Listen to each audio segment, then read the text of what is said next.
pukul 17 waktu Indonesia Barat. Soal perjuangan ke pusat, apapun yang diminta oleh pemerintah Aceh, Lon sebagai wakil Aceh siap memperjuangkan.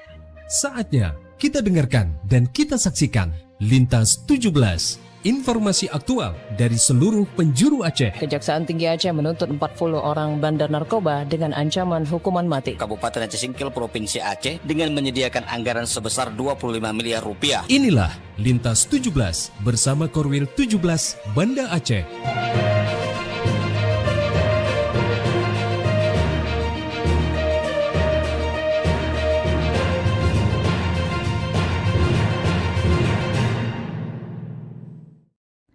Assalamualaikum warahmatullahi wabarakatuh. Dari Jalan Sultan Iskandar Muda nomor 13 Banda Aceh, saya Khaira bersama presenter dari RRI Sekorwil Nusantara 17 Banda Aceh, Luxmawe, Melabuh, Takengon, Sabang, dan Singkil. Mengantarkan Lintas 17, siaran berita berjaringan, menyajikan informasi aktual yang terjadi di berbagai penjuru Aceh. Edisi hari ini Jumat 6 Februari 2026.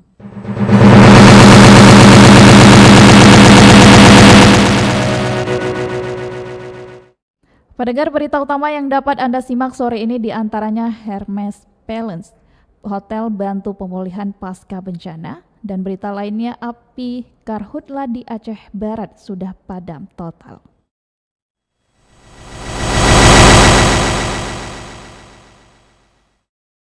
Pendengar, siaran berita berjaringan ini dapat juga Anda akses melalui RRI Digital serta turut disiarkan Radio Buda FM Subul Salam, Merdu FM PD Jaya, Radio Sapa FM, Suara Bujang Salim Loksmawe, Radio Asalam Uin Araniri Darussalam Banda Aceh, Radio Suara Sabang, Radio Mutiara FM PD, Radio Cempala Kuneng Aceh Timur, Radio Suluh Tamiang, serta di relay RRI Radio Rimba Raya.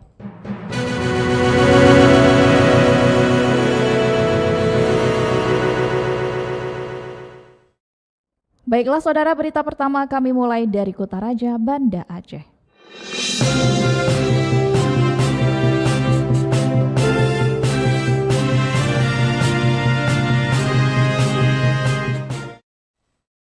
Pendengar, Hermes Palace Hotel memastikan patuhi kearifan lokal termasuk pada Ramadan dan turut berkontribusi dalam pemulihan pasca bencana. Selengkapnya dilaporkan TC Paulidia Putri.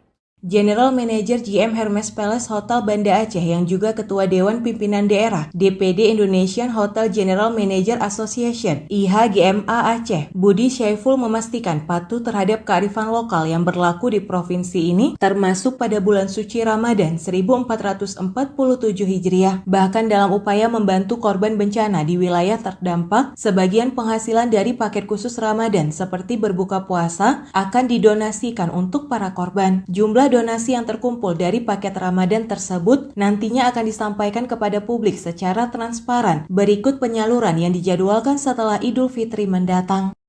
Membuat paket Ramadan ini termasuk dengan donasi. Ya, jadi kita misalnya paket kita seharga misalnya sekian ratus ribu, nah nanti kita akan ambil dari situ sebagian untuk yang akan kita donasikan pada setelah Lebaran nanti. Dan itu akan kita buat secara transparan. Misalnya setiap minggu kita akan pampang berapa yang akan kita donasikan. Diakuinya pasca bencana, okupansi yakni persentase kamar yang terisi umumnya oleh pemerintah, lembaga, individu maupun kelompok yang transit yakni singgah sementara di kota Banda Aceh sebelum melanjutkan perjalanan ke kabupaten kota yang terdampak bencana untuk menyalurkan bantuan maupun percepatan pemulihan pasca bencana. Budi berharap pemerintah maupun non-pemerintah dapat terus mendukung bisnis perhotelan melalui meeting, insentif, conference, exhibition dengan penyelenggaraan pertemuan, konferensi, pameran, dan sebagainya yang berpusat di hotel. Dari Banda Aceh, TC Melidia Putri melaporkan. Pendengar, petugas gabungan BPBD Aceh Barat berhasil padamkan 14 titik kebakaran hutan dan lahan yang menghanguskan 58 hektar. Selengkapnya dilaporkan Cindy Novita. Kebakaran hutan dan lahan karhutla yang terjadi di Kabupaten Aceh Barat dengan luasan terdampak mencapai sekitar 58 hektar. Luasnya area yang terbakar mendorong Badan Penanggulangan Bencana Daerah BPBD Aceh Barat bersama pemerintah Kabupaten Aceh Barat menetapkan status darurat karhutla selama 14 hari terhitung hingga 10 Februari 2026. Kepala Pelaksana BPBD Aceh Barat, Teku Ronald Nehdiansyah, mengatakan penetapan status darurat dilakukan untuk mempercepat langkah penanganan dan pengendalian kebakaran. Status ini memungkinkan mobilisasi sumber daya secara lebih optimal guna mencegah kebakaran meluas ke wilayah lain. Ronald menjelaskan pihaknya telah melakukan berbagai upaya pencegahan, termasuk sosialisasi kepada masyarakat terkait dampak karhutla. Selain itu, BPBD juga melakukan pendekatan sosial agar masyarakat lebih memahami pentingnya mitigasi kebakaran hutan dan lahan di masa mendatang. Kita berharap masyarakat benar-benar sadar nih, membuka lahan dengan cara membakar itu sama sekali tidak bisa dibenarkan, apalagi di kondisi yang memang sangat kering seperti ini. Hingga saat ini, 14 titik api yang dilaporkan terbakar telah berhasil dipadamkan.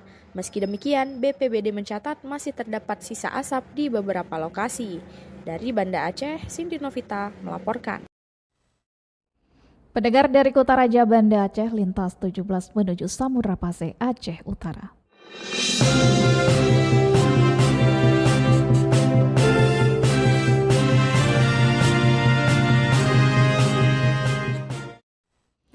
Tiga dusun di Desa Lubuk Pusaka, Kecamatan Langkahan, Aceh Utara hingga kini masih mengalami pemadaman listrik.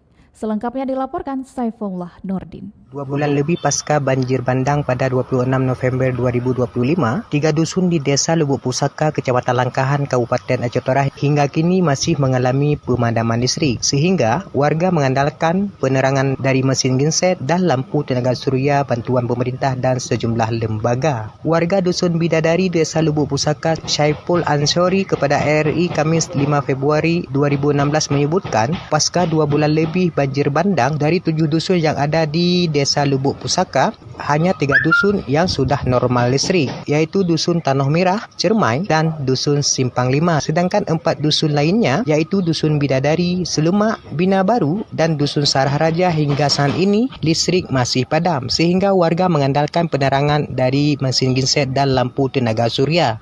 Jadi saat ini di Lubuk Pusaka memang sebagian dusun sudah hidup. Yang pertama adalah di Dusun Tanah Merah, Dusun Cermai, dan Dusun Simpang 5. Sisanya 4 dusun lagi hari ini masih padam, yaitu Dusun Bidadari, Dusun Selemak, Dusun Bina Baru, dan Dusun Sarahaja.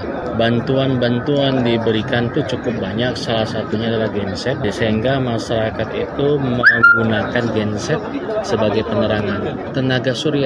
Ia berharap pihak perusahaan listrik negara atau PLN untuk secepatnya melakukan pemulihan jaringan listrik di wilayah pedalaman desa sebelum bulan puasa, karena jika digunakan genset menjadi kendala berat dalam pengisian bahan bakarnya. Apalagi pembelian bahan bakarnya harus tempuh jarak dari Dusun Bidadari sekitar 1 jam 30 menit ke Kecamatan Lok Suko. Selain itu, warga meminta kepada pemerintah untuk secepatnya merampungkan huntara sebelum bulan puasa sehingga warga nyaman saat beribadah. Demikian Saifullah Nurdin melaporkan. Dari Samudra Pasai, Aceh Utara, kita bergerak menuju dataran tinggi Tanoh Gayo.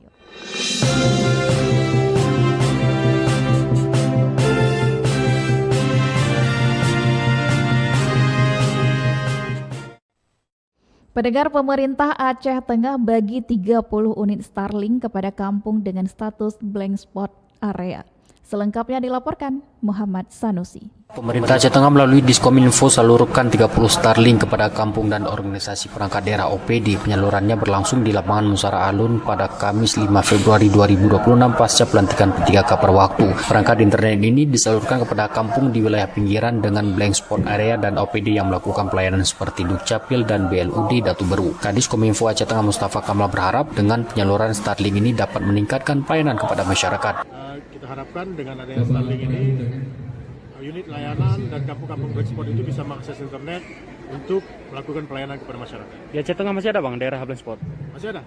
Jadi ada sekitar 20 atau 21 kampung lagi, tapi memang ada sebagian wilayahnya yang sudah ada sinyal internet, ada sebagian yang belum. Makanya kita peruntukan ini supaya diletakkan di kantor regionnya, sehingga layanan administrasi masyarakat, organisasi pemerintahan, itu bisa dilakukan dengan baik. Kamal menyebut di Aceh Tengah masih ada sekitar 21 kampung yang berstatus blank spot area. Pemerintah daerah berharap agar adanya penempatan BTS dari Telkomsel sehingga tidak bergantung pada perangkat satelit seperti Starlink. Muhammad Sanusi, RRI Takingon melaporkan.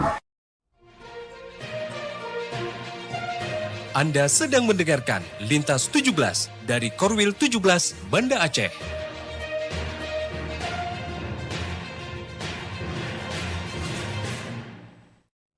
Pendengar, Anda telah menyimak berita-berita dari Kota Raja Banda Aceh, Luxmawe, dan Takengon. Saatnya kami ajak Anda menuju 0 km Indonesia, Pulau W.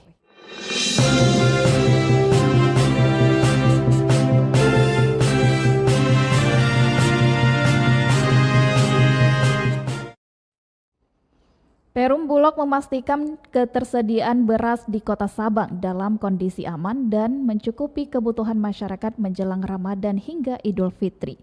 Stok yang tersedia dinilai mampu memenuhi konsumsi warga tanpa gangguan distribusi maupun lonjakan permintaan. Selengkapnya dilaporkan Diah Novritaria. Stok beras di Kota Sabang dipastikan aman dan mencukupi kebutuhan masyarakat menjelang Ramadan hingga Idul Fitri 2026. Ketersediaan tersebut tersimpan di gudang Bulog Sabang dengan jumlah yang dinilai memadai. Pimpinan wilayah Perum Bulog Kanwil Aceh Ihsan menyampaikan kondisi stok beras di Sabang saat ini berada pada level aman. Bulog terus melakukan pemantauan untuk memastikan distribusi berjalan lancar. Di Kota Sabang itu ada 186.910 kilo ya, atau 186 ton lah. Nah itu cukup lah untuk Kabupaten Sabang, Kota Sabang itu yang penduduknya sedikit itu cukup untuk sampai akhir Ramadan dan menjelang Idul Fitri itu cukup. Selain mengandalkan stok yang tersedia, Bulog Aceh juga menyiapkan opsi pengiriman tambahan dari Banda Aceh. Langkah ini dilakukan sebagai antisipasi jika terjadi peningkatan kebutuhan secara mendadak. Karena Sabang dengan Banda Aceh ini dekat, kalau memang diperlukan kita akan terus mengirim ke Kota Sabang. Kita lihat itu kebutuhannya itu kan relatif stabil ya. Apalagi ini saat ini kan sudah mulai memasuki masa panen. Jadi kita tidak perlu khawatir.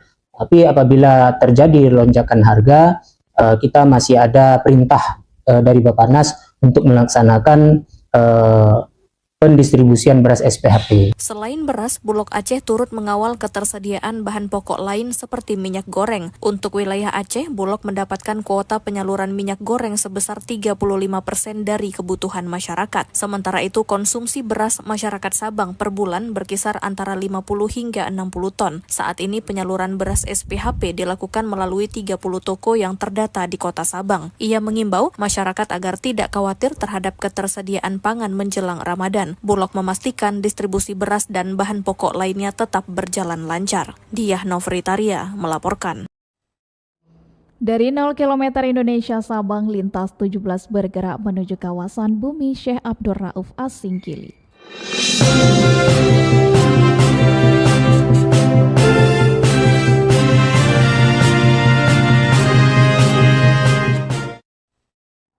Pendengar, guru di Subul Salam bakal dapat insentif tambahan dari program makan bergizi gratis, termasuk yang mengajar di sekolah dengan kurang dari 100 siswa. Selengkapnya dilaporkan Juprianto. Pemerintah melalui petunjuk teknis atau Juknis terbaru kini memperluas jangkauan penerimaan insentif bagi guru yang terlibat dalam program makan bergizi gratis atau MBG. Perubahan itu menjawab keluhan para pendidik di lapangan yang sebelumnya tidak terakomodasi dalam aturan lama terkait jumlah minimal siswa di sekolah binaan. Kepala Koordinator SPPG Kota Subul Salam Sartika Anggraini menjelaskan bahwa dalam regulasi terbaru, guru yang mengelola sekolah dengan jumlah murid di bawah 100 orang kini dipastikan mendapatkan hak yang sama. Sebelumnya insentif yang hanya menyasar sekolah dengan populasi siswa di atas 100 orang, yang sempat memicu protes dan keluhan mengenai ajas pemerataan. Mengenai mekanisme penyaluran, Sartika menyebutkan bahwa insentif tersebut dapat diberikan dengan skema harian maupun mingguan. Dana kompensasi itu bersumber dari Satuan Pelayanan Pemenuhan Gizi atau SPPG yang langsung disalurkan kepada guru sebagai penanggung jawab di titik distribusi atau sekolah masing-masing. Terkait besaran nominal, pihak koordinator masih melakukan sinkronisasi dengan rincian teknis pada Juknis yang baru saja diterbitkan tersebut. Itu bisa diberikan per hari per minggu juga bisa. Itu ada di Juknis juga itu. berapa dapatnya. Ini ya kan jenis terbaru udah keluar ini, jadi yang di bawah 50 pun dapat juga sekarang. Iya, dapat. 100 bawah 100 siswa dapat. Selain itu, hingga saat ini pelaksanaan program MBG di Kota Sebelu Salam dilaporkan berjalan lancar tanpa ada kendala, termasuk dalam hal kesiapan dapur umum dan koordinasi antar lini. Pihak SPPG terus berkomitmen untuk melakukan pengawasan ketat terhadap teknis penyaluran makanan agar kualitas gizi yang diterima siswa tetap terjaga sesuai standar yang ditetapkan. Demikian, Juprianto melaporkan.